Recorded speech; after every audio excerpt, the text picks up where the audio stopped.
Uncontrollable. Chapter 6. The sun from the clear skies the next morning shone through our window. I smiled as I heard birds chirping outside, some voices from the kids going to school, and some dogs from the morning walkers down the block. I flinch as I hear a sick laugh from outside. Star peeked her head in the doorway as she heard it too. I felt a chill run up my spine as I looked up and saw Jason and Devin standing outside our house. Star came up beside me with a scowl on her face. Do you think they know it's our house? I asked her, panicked. She continued to glare at them. After a short while, she replied, No, I don't think so. I think they stopped in front of it by coincidence. They haven't seen us enter or exit it. I don't think. I continued to look at them, glaring as their smiles got bigger.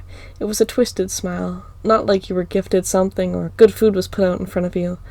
It was more like an evil villain laying down their blueprints for some master plan kind of smile. It made me shiver, and before the horrifying thought passed over me that they could have seen me yesterday. Twice! I take a step back from the window, trying to calm my thoughts down, but they kept racing. Oh my god, they saw me in my demon form yesterday. Star stared at me before shaking her head. No, I'm sure they didn't. Those alleyways were so quiet yesterday. No one was around to see you. She walked up to me, grabbing my hand softly. Hey, it's okay, they don't know. She hugged me softly, calming my racing thoughts as she grounded me. We'll be safe at school. Now come on, we have to get ready. I nod softly as she walks with me out of the room. In school, my classes seemed a bit quieter than usual. I saw glances from Jason and Devin. I couldn't brush them off like the days before. Something keeping this anxious feeling deep in my stomach. It made me feel sick.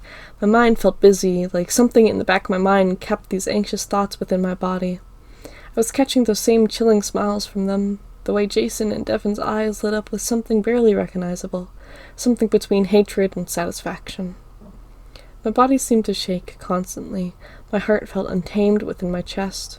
Restless, unorganized beating made my breathing seem hard, although lunch seemed to go well, and by the end of the day I was still a jittery, anxious mess, but my thoughts had gone elsewhere. As my final class came and went, I started wondering if I was just anxious about a project. I decided to stay late and finish a few things I hadn't yet, in hopes of calming my shaking body, but after 3 small projects and a little bit of work done on one of the midway projects with this year, there was no change, and I decided to get up and go home. I walk in the front door, feeling at least a little accomplished with my work, but annoyed at myself for still being anxious about something I had forgotten about. I hear my mom in the kitchen. As I kick my shoes off and peer around the corner, I can only see her working on dinner. It made me notice the time. She didn't usually start about 5:30, and as I looked over at the time, it was 5:34. It had been about 2 hours since school actually let out. I laughed at myself for getting so distracted with my projects. I smile and wave at her as I turn to my room, ready to brag to Star that I finally got some projects done. But as I opened the door to an empty room, a chill ran up my spine, my protective magic flaring to the surface as my anxiety rose. I run out of the room and down the hall to the kitchen, once again grabbing the wall tightly as I look at our mom, the fear in my eyes unmistakable as I quickly ask where Star had gone. For a bike ride. Why? A knot formed in my throat as she spoke. I bolted towards the door, fumbling as I put on my shoes. Not putting my sweater back on, it would only slow me down. The thoughts of last time we were split up filled my head, finding her pinned against the wall. My eyes flickered black as hatred-fueled fear filled my eyes. Hey, if you get back soon, I might be out. I forgot. I felt bad for closing the door as she spoke. The moment I had my shoe on, I ran out the door as fast as I could in search of Star. I struggled against turning into my demon form to try and find her. Starine! I screamed as I ran towards the alleyways that we had biked through more times than I could count. My feet hit the ground hard as I ran against the rocky pavement. I continued to scream Star's name as I ran, turning corners and coming to dead ends just to turn back and continue. The more I searched to no avail, the more this protective magic and my anxiety bubbled to the surface. Before I heard the heart-shattering noise of her saying my name from about a block away. It seemed dry, like she had been crying for a while, but loud. She had to scream it. As I heard it, I couldn't help the flood of magic to my back. A painful silent cry escaped my mouth as I fell to my knees. my wings bursting out of my back and my tail swishing around as it formed. It was hell as my horns formed a headache, making my thoughts swirl more. A whisper in my head screamed at me to get up and hurt, no, kill whoever had Star. I gasped at the air that I'd choke out before I finally caught my breath. Weakly stood up and tried running once again, now knowing a rough location of where Star was. I couldn't change back, and I didn't. I didn't want to take the time to. I didn't want to keep her waiting. If she was in danger, she needed me now. I saw bike tire marks along the gravel and felt a scream fill my throat as I saw her bike thrown to the side of an alleyway as I turned a corner. I saw large trees that seemed to dim the corner that her bike was adjacent to. I heard some whimpering and my body shook as my heavy feet approached the turn just ahead of me. The world seemed to twist and turn as I walked. My heart was beating in my ears as her whimpering got louder with every slow-motion step I took. As I locked eyes with her, I couldn't stop myself from just standing there at the entrance of the short driveway like a dead end that she was left in. Bruised and leaning against the wall, my wings dropped to my sides, my tail still before I blinked and everything came crashing down on me. She was left here, bruised, blood dripping from her nose and scratches along her body, her hands rough and scratched up with blood on her fingertips, and the side of her hand from her bloody nose.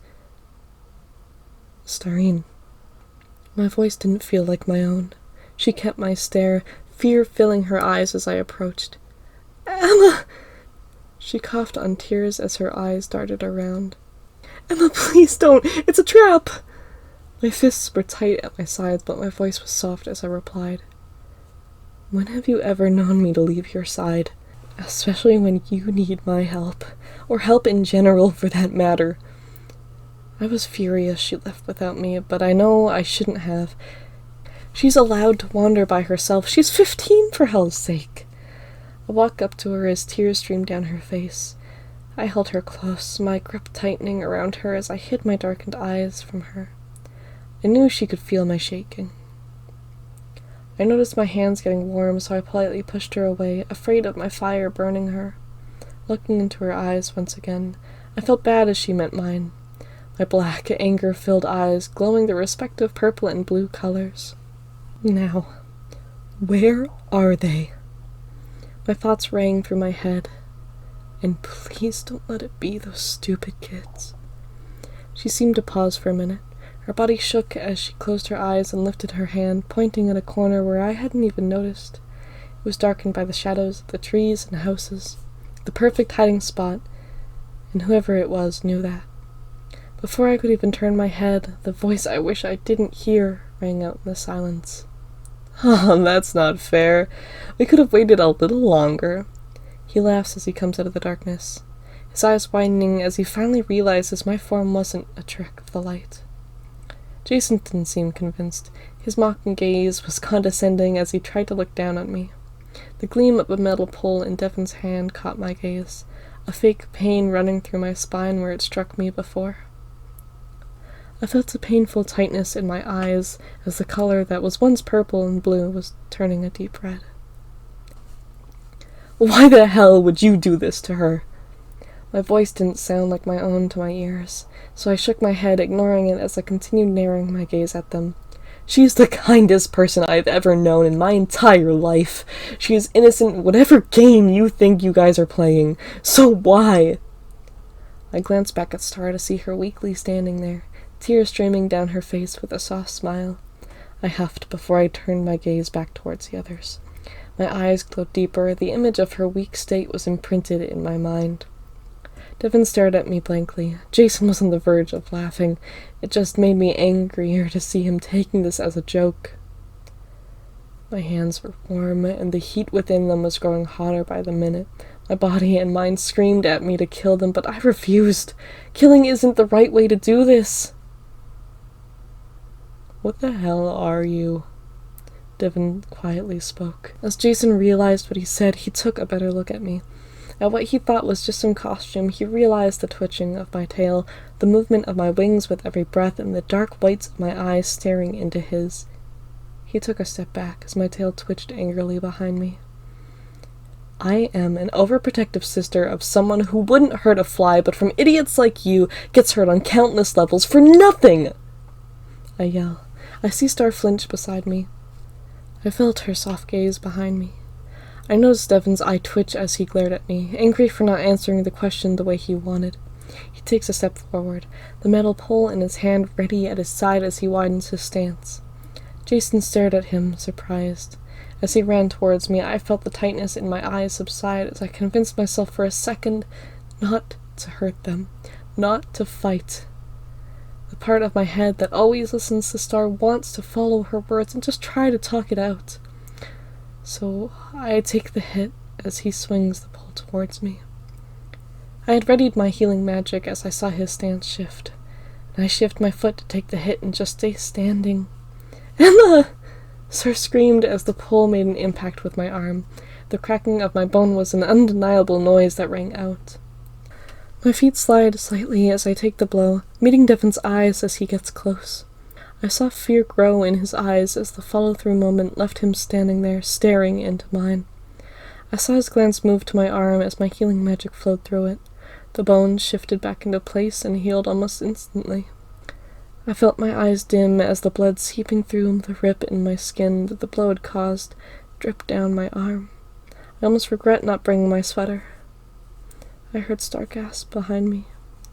"I'm fine, Star," I say lowly, a soft growl in my voice as I kept Devon's stare. The fear in his eyes made the red come back to mine. A smile I couldn't hold back came to my face. I'd be lying if I said my arm didn't hurt. It hurt like hell, but I wasn't about to let them see that. I flinch as I see Jason come running around Devon with his fist clenched at his side. I yell as he runs past me. My eyes widen as I turn to see Star frozen behind me. I didn't even think. I yelled as I threw a fireball at him. It was the only way I could think of just to get him away from Star. Before he could even reach her, he was thrown against a wall, fire burning his shirt at his stomach, a red mark below it forming quickly before the fire disappeared. "Emma, please!" I twitch at Star's word as she screams. I look at Jason, stifling a whine as I see him groan and get up, clutching his side.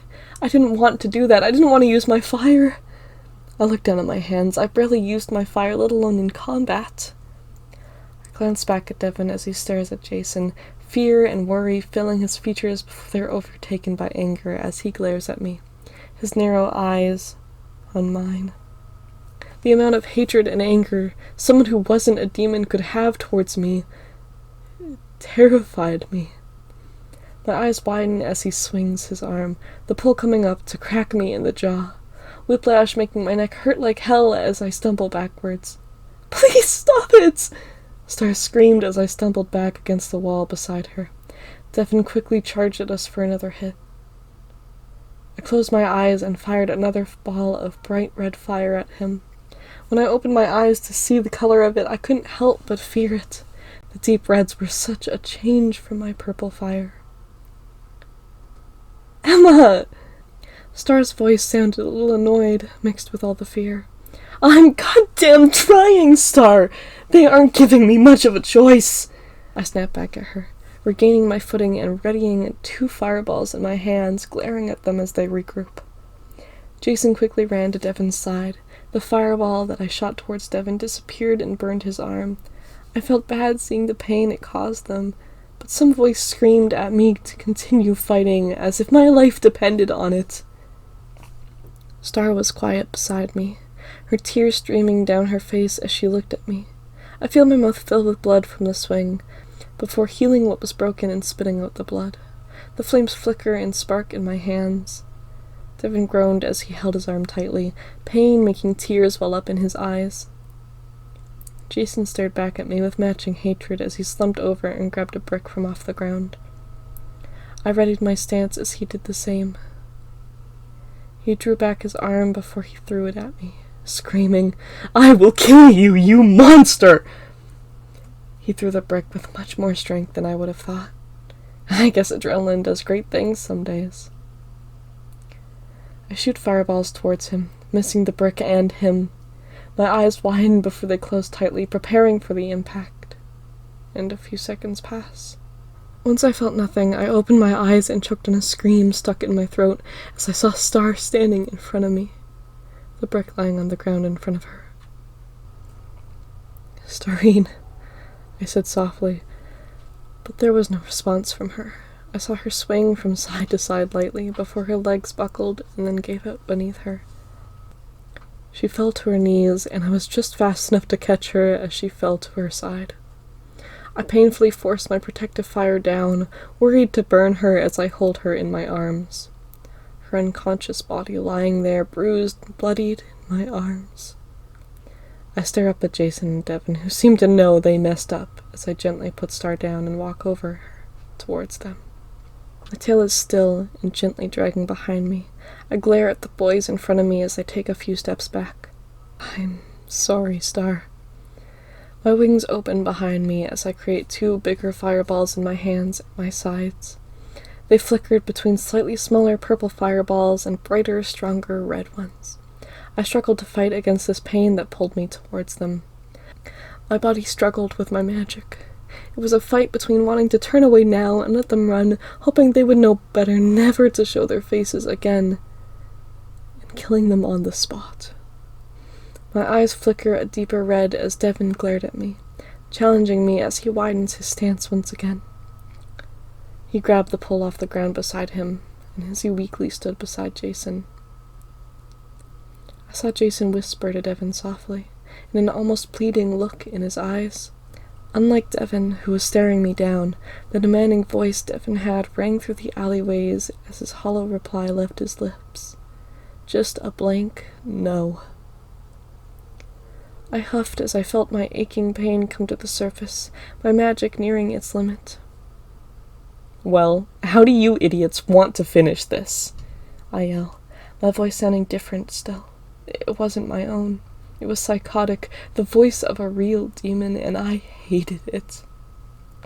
I saw Devin glance at Jason, pushing him to join the fight.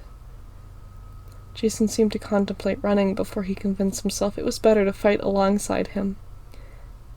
He turned to face me, fear in his stubborn gaze. A mix of their yells and mine filled the atmosphere as they ran at me. As my fire left my hands, burning brighter with my magic flowing through every flame, I breathed heavily as I looked up at the space in front of me. I look at the ground in a panic, my magic forcing itself away as I come to my senses. There was no ash. The ground below where they were wasn't even charred. I could only hope I didn't kill them. I could only hope I sent them somewhere much worse. Where they belonged. Hell.